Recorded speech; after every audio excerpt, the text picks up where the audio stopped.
ಬೆಂಗಳೂರು ದಕ್ಷಿಣ ಜಿಲ್ಲೆ ಚನ್ನಪಟ್ಟಣ ತಾಲೂಕು ರಾಂಪುರ ಗ್ರಾಮದಲ್ಲಿ ಶುದ್ಧ ಕುಡಿಯುವ ನೀರಿನ ಘಟಕ ಹಾಗೂ ಬಸ್ ನಿಲ್ದಾಣವನ್ನು ಸಂಸದ ಡಾ ಸಿಎನ್ ಮಂಜುನಾಥ್ ಇಂದು ಉದ್ಘಾಟಿಸಿದರು.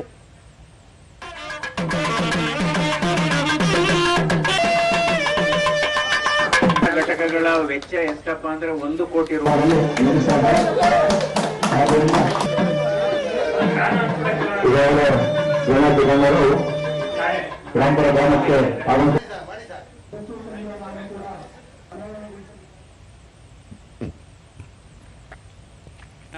ಬಳಿಕ ಡಾ ಮಂಜುನಾಥ್ ಚನ್ನಪಟ್ಟಣ ತಾಲೂಕಿನ 10 ಗ್ರಾಮಗಳಲ್ಲಿ ಶುದ್ಧ ಕುಡಿಯುವ ನೀರಿನ ಘಟಕ ಸ್ಥಾಪಿಸಿದ್ದು 2 ಬಸ್ ತಂಗುದಾಣ ನಿರ್ಮಿಸಲಾಗಿದೆ.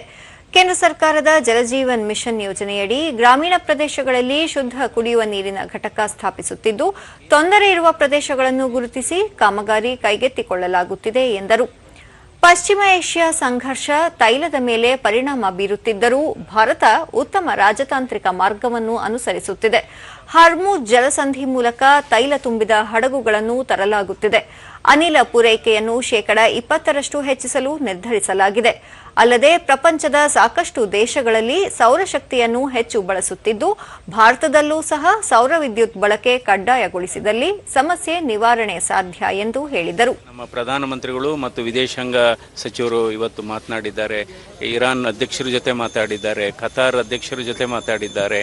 ಅದರಲ್ಲಿ ಇವಾಗ ನಮ್ಮದು ಆ ಜಲಸಂಧಿ ಏನಿದೆ, ಹರ್ಮಜ್ ಜಲಸಂಧಿ ಮೂಲಕ ನಾವು ಇವತ್ತು 3 ಹಡಗುಗಳು ಪ್ರತಿದಿನ ಒಟ್ಟು 21 ಹಡಗುಗಳು ತೈಲ ತುಂಬಿದ ಹಡಗುಗಳು ಅಲ್ಲಿ ಕಾಯ್ತಾ ಇದ್ದಾವೆ. 3 ಬಿಡ್ತಾ ಇದ್ದಾರೆ.